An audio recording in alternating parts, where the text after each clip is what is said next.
we have a lot of choice in this matter. I say we get the hell out of here. It's all about perspective. Here's Comic Book Man's for March 9th, 2011. Hey folks, Comic Book Man here. Welcome once again to my video outhouse. It's time for Week in Review! And this is the Week in Review Ship Shape edition for March the 9th, 2011. This is the part where I go over this week's shipping in comics. I go over some of the highlights, maybe some of the lowlights. I give you my book of the week, my cover of the week, I should say. My cover of the week. And first up, we're going to do DC Comics. DC was the big shipper for this week. So they get first up. They get first up. DC shipped 22 titles this week. 4 of the top 10 titles they here at Alternate Reality were DC titles in terms of numbers, what I order. And this was probably the big book of the week. It was a $4.99, not an annual, but more of a special, Legion of Supervillains. It's written by Paul Levitz, drawn by Francis Portilla. You did the art on the book. Like I said, it's $4.99 cover. In it, Saturn Girl. She's in suspended animation in prison, and one of her thralls breaks her out, frees her, and there's a prison riot going on at that moment when he breaks her out, and she uses her mind control powers, which is what makes him a thrall in the first place. She uses her mind control powers in order to enslave, essentially, the rest of the Legion of Supervillains, including Lightning Lord and the rest of the folks who've been in the Legion of Supervillains. And she has a plan to go out and destroy some of the eternal sites in the DC universe, which will grant her some sort of powers. I don't know what. Basically, she acts like an absolute biatch throughout the entire book. Paul Levitz must have been to see a dominatrix at some point in his life, because half of this thing reads like he spends some time with one on some sort of regular basis. In this, one of the things that she does is she destroys the Rock of Eternity. Yes, in the 30th century, the Rock of Eternity is still around. It's floating out there in the middle of null space, wherever it hangs out at. And she destroys it by slamming 2 planets into it.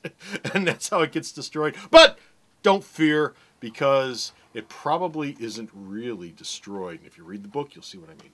Anyway, this was DC's big book for the week. Also this week from DC, we had Infamous #1. Oh, Infamous #1. This is an adaptation of the video game, 6-issue adaptation. This would have been a Wildstorm book, but Wildstorm doesn't exist anymore. It's written by William Harris, and it's drawn by Eric Nguyen, N-G-U-Y-E-N. This is an incredibly uninspired book. I flipped through it. This looks like some of the worst of the Wildstorm art from over the last couple of years. It has an incredibly schizophrenic color palette. Some pages are purple, some pages are green. I'm sure that there's a reason for that in the story. I tried getting through the story. It was just painful to go through. But this came out this week. If you like this video game, you might want to pick it up. Also this week we had Superboy. Superboy #5. Superboy #5, written, of course, by Jeff Lemire, drawn by Pierre Gallo, the regular team on the book. This is actually jumping on point. Flash and Superboy do a race for charity in this book around the planet a couple of times, just like Superman and Flash used to race, especially harkening back to Superman 199, the original storyline continuity back in 1968. They do a couple of stops along the way to talk, and basically what Superboy does is fill his pal Flash in on what's been going on the last 4 issues in this book. So it's a good jumping on point if you're looking for that. Also, the winner of the race, I'm not going to give it away, because who's faster, Superboy or Kid Flash? It's something that you're not expecting, but that's who the winner is, and it's actually quite a cute little twist on the end. Also, Lori Luthor is in this thing, and she makes an important decision about what she's going to do with the rest of her life. This ship this week. And finally from DC, I'm going to talk a little bit about, what am I going to talk about? Oh, Titans #33. This is an incredibly depressing book. Written by Eric Wallace, drawn by Fabrizio Filaranto. You know how to pronounce that, Bo? Filantero. Oh, there you go, Filantero. This is part 1 of the Broken Promises storyline. The Titans, which is Slade and Roy Harper and Cheshire, and another one, I forget who it was. Anyway, they go to South America, and there's this Coliseum in the middle of South America where you have these misshapen freaks, people with their eyes sewn shut, battling each other to the death in the Coliseum for the fun and amusement of all these bad guys who are watching. They jump in the middle of this. They have this big fight. Something goes horribly wrong halfway through. Slade gets turned on, and something horrible happens to him at the end of this issue. He's more like Daredevil than ever before after this issue. That's all I'm going to tell you. This book this is just an ugly book. It's just an ugly, ugly book. And I don't mean in terms of storytelling. I just means I'm reading this thing and I'm going through it and I'm thinking to myself, I don't need to see this anymore. So anyway, those are this week's DCs. Marvel! Marvel was the, what is it, number, here we go. This one, we get them in order. Marvel was the number 2 shipper for this week, 18 titles. 6 of the top 10 were Marvels, and this was the big book for the week. It was 40% off here at the store all week long, and of course, it's Sigil number 1, beginning of the rebirth of the cross-gen universe, written by Mike Carey, drawn by Leonard Kirk. Oh, Samantha Ray, she's a student. She wakes up one day with a Sigil on her chest, and by the time you get to the end of the series, she's been transported back to a 16th century galleon, and she meets El Cazador. The art in this thing is fairly generic, and her origin is an origin you have read 500,000 times before, except instead of a young boy, it's with a young girl. And it's a little bit of Archie or Betty and Veronica thrown in, and I thought it was very uninspiring. It didn't do a lot for me. Also, this week, we had in Onslaught. Oh, this was a big book. Onslaught Returns number 2. Unleashed, I'm sorry. Onslaught Unleashed number 2. Written by Sean McKeever. Art by Felipe Andrade? Yep. Oh, I got it right. This is the big book for the week, because Nomad is revealed to have been, for a long time now, Onslaught. That's right. Nomad is not Nomad. Nomad is Onslaught, and Nomad has been dead for quite some time. Ricky, what's her name? Barnes. Yeah, Ricky Barnes. Ricky Barnes has been dead for quite some time, and Onslaught has been masquerading as her all this time. She's revealed in this issue. The art in this is just terrible. I hate the art in this book. I can't say enough bad things about the art in this book. I'm sorry. The guy who's drawn this, I'm sure, is talented. I'm sure I'm not getting it. But this is just an ugly, ugly book to look at. I like it. You have to be a Ramos fan. Yeah, this isn't Ramos. This isn't Ramos. No, but it's kind of in that flavor. It's that flavor. Well, sort of, kind of, except I like it. It's Yeah, angular and jaggedy, and it looks like everybody's Proportions are Electro. off a little, yeah. Everybody looks like they're Electro in Very the book. but it's very kinetic. There's a lot of buzzing. I'll give it that much. I'll give it, and you know what? I might not be getting it. Dude, art, but we could talk art Yeah. for a month, man. There's no. yeah, I don't like it. That doesn't mean you might not. Doesn't mean you It's might not. not a. Also this week, Captain America: The First 13, another one of the Captain America one-shots. Last week was Falcon. This week is The First 13, written by Catherine Immerman, drawn by Ramon Perez. Oh, this is a World War II story. Cap and Agent 13 meeting up in World War II to go on a mission together.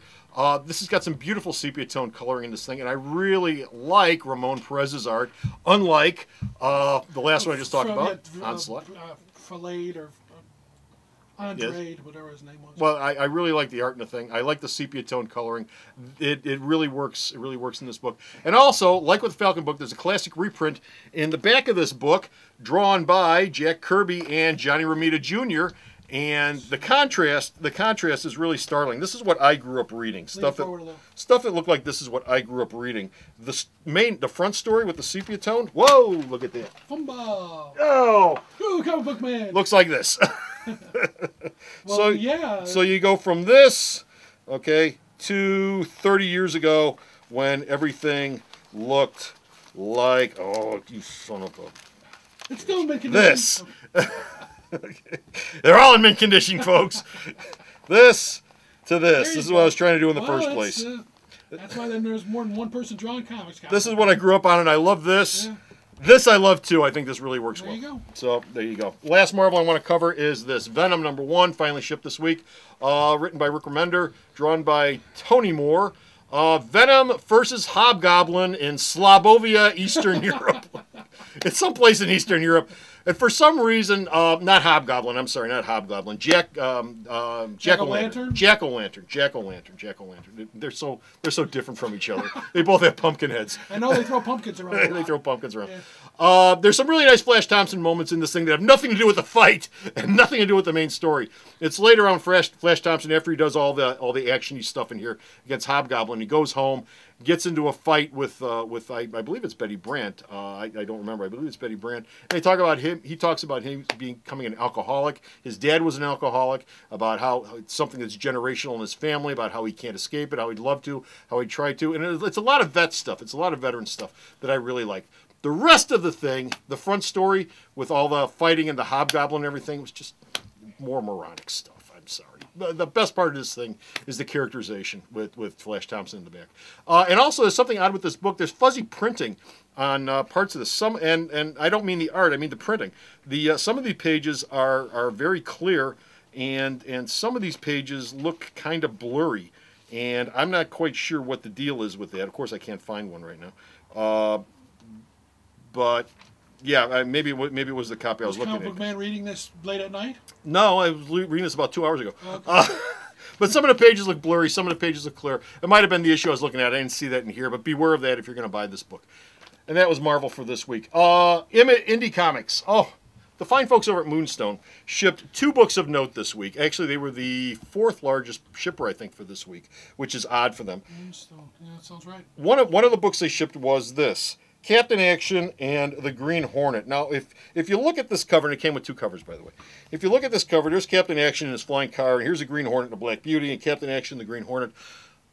Green Hornet is not in this book. What is in this book is there's a text piece in the back that runs for about 8 pages about the Green Hornet. Green Hornet and Captain Action never meet in this book. There's a story about Captain Action, there's a story about Action Girl, there's a story about Action Boy. Nothing in here about Green Hornet and Captain Action together. The text piece, maybe they meet up. I didn't read the text piece, but there's no comic story in here about Green Hornet. So this is a little on the misleading side, guys. But there you go. And these are your 2 covers. This is pretty stiff. It's got a $4.99 cover price. It is a winter special. They're selling it as that. But I don't know. This really bothered me that they're not actually together in the book. Also, from Moonstone was this Savage Beauty #1. This shipped also with 2 covers. You have an African-American woman in here, and you have a white woman in here, both playing Savage Beauty. She's actually a blonde in the story. I don't know why she's got dark hair. And she's a blonde. Essentially, the white character, and her name in the story is Anya. Anya, the Jungle Goddess. Anya, the Jungle Goddess, looks just for all the world like Shana the She-Devil, or no, not Shana, Sheena, Queen of the Jungle. Sheena, Queen of the Jungle. Except both of them have this paint thing around their eyes that's dripping down. But outside that, inside she looks just like Sheena, Queen of the Jungle. And you have this black girl who looks an awful lot like Luna. For those of you who remember Frank Frazetta's Luna back in the early 70s, look it up if you don't believe me. Looks an awful lot like that. What is this book? It's written by Mike Bullock, and it's drawn by Joe Messaroli. I believe I got the name right. One's white, one's black, like I said. And they're jungle goddesses. Their real names are Liv and Eden. This is really poorly drawn, folks. I'm sorry, it's really poorly drawn. And the story isn't anything great either, but this is really poorly drawn. Another triumph from Moonstone. Over at Dynamite, John Carter, Warlord of Mars's girlfriend, Deja Thoris, is getting her own book. Arvid Nelson is the writer. Carlos Raphael is the artist. It came with 5 different covers. Cover 1, cover 2, cover 3, cover 4, cover 5 I'm going to show you in a few minutes. That's my favorite cover. Cover 5 I'm going to show you in a few minutes. It's got 437 years this takes place before John Carter, Warlord of Mars, ever shows up on Mars. She's held up very well. Yes. No sag in that chest at all. This is the beginning of the Colossus of Mars storyline, first of 5 issues. This is full of half-naked guys who wear capes, and full of almost totally naked women who wear nothing but being almost totally naked, walking around Mars. What are those nipple? They've got little nipply things. Yeah. She's got little nipply things. Sometimes they're big nipply things like this, and sometimes they're tiny nipply things that just barely cover. But you don't have to the worry because areoles. those breasts never go anywhere. They never go anywhere. They're rock solid. right. Rock solid. Couldn't move with a jackhammer. This is, and of course I'm not opening up the first page, but this has got a very nice, I'm talking a lot about color palettes. It's one of the things I noticed. This has got a very nice color Yeah, palette like to an it. Ed McGuinness kind of a look. It's got an Ed McGuinness look. The color palette is very autumny. A lot of oranges, a lot of browns, a lot of reds. The purples are thrown in, Not and a lot green of shadows. Everything's kind of just painted color. as opposed to the Onslaught book that I was just talking about, I like the art in this. And that's that. Finally, I'm going to run through some indies. Sarah Palin versus the World. This is Ben Dunn. This is Antarctic Press, by the way. Ben Dunn, Fred Perry, Brian Denham wrote this book. Ben Dunn did the art on this book. This is Sarah Palin's story reimagined through the world of Scott Pilgrim. This is just incredibly piss poor art in this book. I mean, it's just incredibly piss poor. And the odd thing about this book is, first couple of pages almost starts off as a half-assed parody of the Scott Pilgrim books, by the time you get to the last 5 pages, it looks like they rushed this thing out the door. Yeah, this thing's got to be at the printers in 2 hours. Finish these 5 pages. You got the last 5 pages. Congratulations. Yeah, that's pretty much it. You got them. Shut up and read them. I didn't get that far. This is the art in this book is just absolutely miserable. Well, they're not exactly known for their art style. I don't know. Brian Lee O'Malley ought to sue him for this thing. Not because they're aping the art, but because they're making his stuff look bad. There you go. Hey, Kids Corner Book of the Week. Kevin Keller shows up. Oh, Veronica pumps out 10,000 texts a month. This is based on Bo and JR's relationship. Bo and JR's relationship. Kevin, what are you doing? Nothing. What are you doing? Veronica pumps out 10,000 texts a month, and her and Kevin Keller are inseparable. They do nothing but text each other, and everybody in Riverdale is upset because all Veronica and Kevin Keller do is run together. Nobody ever gets any time with Veronica. How can you possibly change that situation? Well, the way you change the situation is you bring Cheryl Blossom into back. Spoiler alert. Cheryl Blossom is the ace card in the back of Archie's wallet. They bring her out whenever they need her, and as soon as she shows up, first thing Veronica says is, "Oh, Cheryl Blossom's back and she wants Archie. I gotta go after Archie." Bam, that's the end of her and Kevin Keller. By the way, I know everybody's wondering, did they talk about him being gay in this thing? No, not directly. There's a lot of allusions to it. They dance around it a lot. There's a lot of really subtle hints, but nothing is ever actually said about it in the issue. So that's how they deal with him being gay.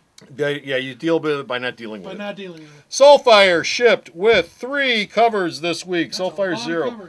$1.99 cover price. This is the 4th or the 5th volume in Soulfire. If you like Soulfire, be sure to pick it up. It's only $1.99. I'm going to shoot through these. Captain Swing finally came out with another issue this week. 3 covers on that, as always. If you're a fan of, Warren Ellis, you might want to pick this up. Captain Swing seems to come out 3 times a year. This is its one shot so far this year. Ghostbusters Infestation shipped with 2 covers this week. It's the Infestation part of Ghostbusters. This was 40% off here at the store this past Wednesday. And this finishes off all the Infestation stuff. I'll be discounting at 40% off. All the first issues have been 40% off here. Is that a Stay Puft at Alternate Zombie? Reality. That is a Stay Puft Zombie. Man, that's nasty. We had this, Insurrection, Volume 3.6. No, this is the first issue, but the title is Insurrection, Volume 3.6. Your guess is as good as mine what this book is about. I'm just showing it to you to let you know it came out for the family of the creators who care about this. And finally, the middle part, the Act 2 of the Return of Atlas Comics shipped this week, and it is Grim Ghost #1. If you read, what is it I'm thinking of? Oh, I took it down. We used to make fun of this all the time. The Revolutionary War thing. Oh, never mind. Anyway, this reads a lot like that Revolutionary War book that came out a while back from Comic Man's having a vapor lock. Sorry, folks, but this we'll put a crawl up. I'll find out what it is. As soon as Black Coat.